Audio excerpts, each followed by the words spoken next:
नीतीश कुमार के 18 वर्षों के कार्यकाल के बावजूद आज भी जंगल राज का भय दिखा करके वोट मांगना पड़ रहा है। इसको कैसा मानते हैं आप?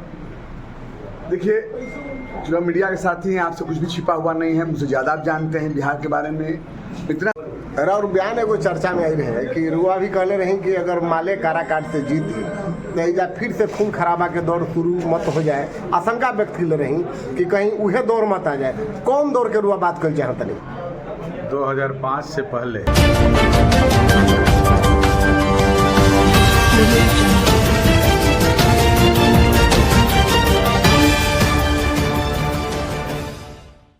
रुआ अल्पसंख्यक कल्याण मंत्री बिहार सरकार के बनी और एहजा पहला बार काराकाट क्षेत्र में असदुद्दीन ओवैसी के भी पार्टी के एगो कैंडिडेट बनी और मानल जा रहा बा कि महागठबंधन के साथे भी मुस्लिम वोट अच्छा खासा जाता। लोग कहता एकरा के रुआ कैसे देखत नहीं और कैसे पार्टी के मजबूत कर सकत नहीं? का राउर सोच बा, का राउर परिश्रम बा? देखिए, नेता नीतीश कुमार जी का 2005 के बाद जो काम हुआ है वो काम हर समाज के लिए, हर जाति वर्ग धर्म के लिए उन्होंने किया है और सबको बिहार में सबका विकास हुआ। जहाँ तक आपने माइनॉरिटी की बात की, मैं बताना चाहता हूँ आपके माध्यम से लोगों को, जिसको रहनुमा लोग मानते थे, जिसको अपन नेता मानते थे, वो एक प्राइवेट कंपनी बनकर रह गया। पूरे परिवार को लाकर उन्होंने प्राइवेट कंपनी बना दिया। मैं बताना चाहता हूँ 2005 के बाद जो बजट होती है, जिस डिपार्टमेंट को मैं संभालता हूँ, उस डिपार्टमेंट का बजट मात्र 3 करोड़ 53 लाख था, जिसके साथ हमारे समाज से ज़्यादा तादाद में रहते थे। इन्होंने नेता बनाया। उन्होंने मेरे डिपार्टमेंट, जिस डिपार्टमेंट को मैं संभाल रहा हूँ, मात्र 3 करोड़ 53 लाख था। और उसके बाद जब हमारे नेता नीतीश कुमार जी ने अपने हाथों में बागडोर बिहार का लिया, तो आपको याद होगा एनडीए के साथ रहकर ही उन्होंने लिया था। एनडीए के साथ रहकर ही उसी 3 करोड़ 53 लाख को आज 700 करोड़ में लाए हैं। 700 करोड़ का मेरा बजट हुआ, जिसमें मेरे बिहार का विकास होता है। मैं बताना चाहता हूं आपके द्वारा माइनॉरिटी के लोगों को कि 18 साल लगभग हो गए हमारे नेता को बिहार को संभाले हुए। 18 साल में लगभग 15 साल हमारे नेता ने इंडिया के साथ रहकर ही बिहार का विकास किया और बिहार में रहने वाले तमाम अल्पसंख्यक समाज का भी विकास किया। मैं आपको बताना चाहता हूँ, आपके माध्यम से लोगों को बताना चाहता हूँ, कब्रिस्तान का मामला बताना चाहता हूँ। कब्रिस्तान जो एक आस्था का होता है, कब्रिस्तान हो शमशान हो, उसमें आस्था होता है। उस जमाने में 2005 से पहले जाइए, कब्रिस्तान में क्या होता था, सब देखता जानवर जाते थे, उसका मतलब कि हर तरह से लोग नुकसान था, उससे लोग हमेशा आहत होते थे मुसलमान समाज। नेता नीतीश कुमार ने देखा कि उसमें कब्रिस्तान में घेराबंदी की जरूरत होगी। एनडीए के मिलकर इन्होंने स्वीकृति किया था। 8000 कब्रिस्तान का घेराबंदी एनडीए के साथ रखकर हुआ था, जो नीतीश कुमार ने किया। तो मैं आपके माध्यम से कहना चाहता हूँ, किसी का मैं नाम नहीं लेना चाहता, न उनका नाम लेना चाहता हूँ जिसका मैंने अभी नाम लिया है। मैं सिर्फ इतना जानता हूँ कि नेता नीतीश कुमार जी ने बिहार के अंदर 2005 के बाद बिहार में किया था।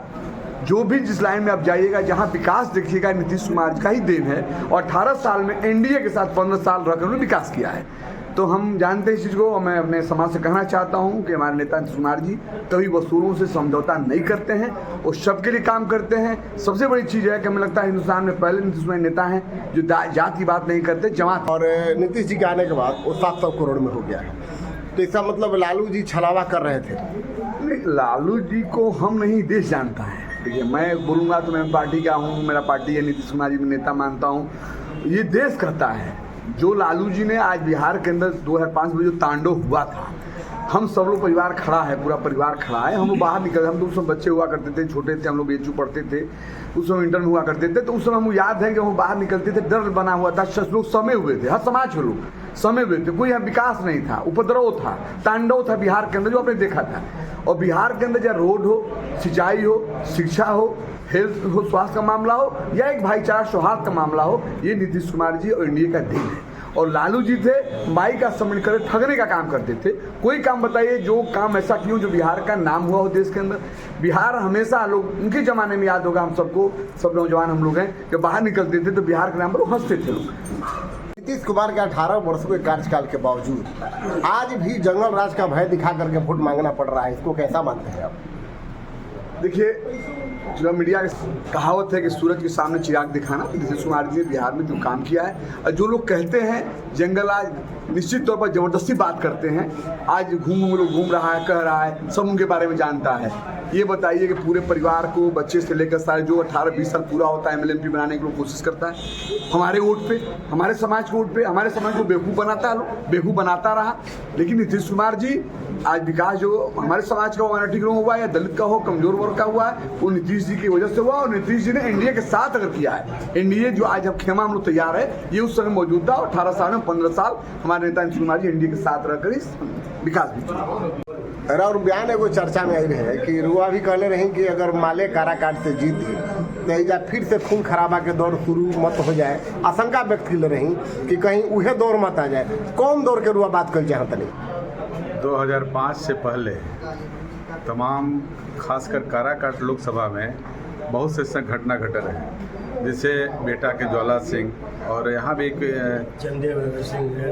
मोहनपुर में उस तरह का दौर बहुत। और शाम को 6 बजे से पहले लोग वापस जो है अपने घर में चले जाते थे। और उसी दौर का मैं जिक्र किया था कि कुछ बात ऐसी आई थी कि भाई आपके समाज का लोग क्या कर रहे हैं। हमें मेरा समाज का इतिहास उठा के देख लीजिए कि आज़ाद देश से पहले और आज़ादी के बाद भी सीधा राष्ट्र के लिए काम किया है।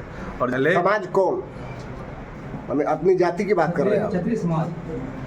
अब खोल के देखिए, जब एनडीए गठबंधन के प्रत्याशी हैं श्री उपेंद्र कुशवाहा जी, अब किसी विशेष जाति की बात अगर ना करें तो बेहतर होगा, लेकिन खासकर मैं ये बता दूं कि जैसे किसी प्रत्याशी के नाम के लोग बता रहे थे कि भाई आपके लोग जो है उपेंद्र कुशवाहा जी को और एनडीए गठबंधन के प्रत्याशी को वोट नहीं दे रहे हैं, तो ये बिल्कुल गलत बात है। आज भी आप किसी भी मेरे समाज के गांव में चले जाएं तो आज भी मोदी के नाम पर और उपेंद्र जी के काम पे, और चूंकि एनडीए प्रत्याशी है जिनके पीछे मोदी जी का ताकत और नीतीश कुमार का ताकत, चिराग पासवान की ताकत और जीतन राम मांझी की ताकत है।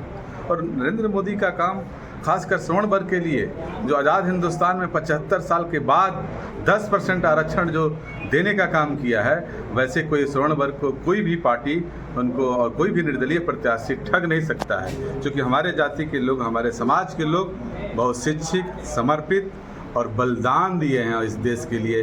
आप इतिहास उठा के देख लीजिए। और अभी हम लोग 1 महीना पहले, 10-15 दिन पहले एक मझियाँ में हम कार्यक्रम रखे थे, उसमें उन्होंने भरे मन से कहा कि अगर उपेंद्र कुशवाहा 10% आरक्षण का विरोध किए होंगे तो मैं राजनीति से संन्यास ले लूँगा।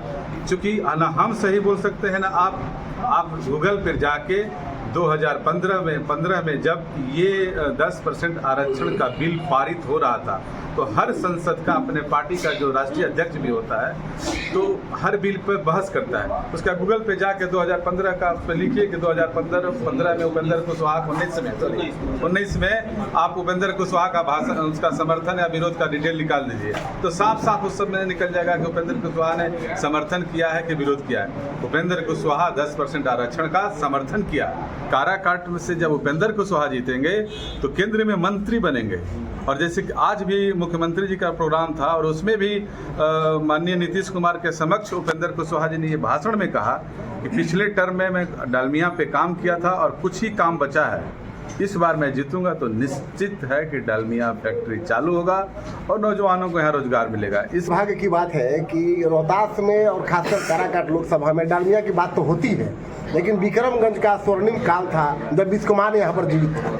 तो बिस्कोमान से 10,000 लोग यहाँ जीते थे, उस पर कोई बात नहीं हुई और ना किसी नेता ने इस पर बात छेड़ने की कोशिश की। अभी आपको बता दूं कि इसी विक्रमगंज के मैदान में माननीय श्री गृह मंत्री, जैसे गृह मंत्री अमित शाह जी का जो सहकारिता मंत्री है, आप बिस्कोमान के जो अध्यक्ष हैं बिहार प्रदेश के, उनसे ये बात पूछ लीजिएगा कि जितने भी जैसे नेफेड, बिस्कोमान, जितनी भी एजेंसी हैं वापस सबको चालू किया जा रहा है और बिस्कोमान भी जो बंद है बिहार प्रदेश में बिल्कुल चालू होगा।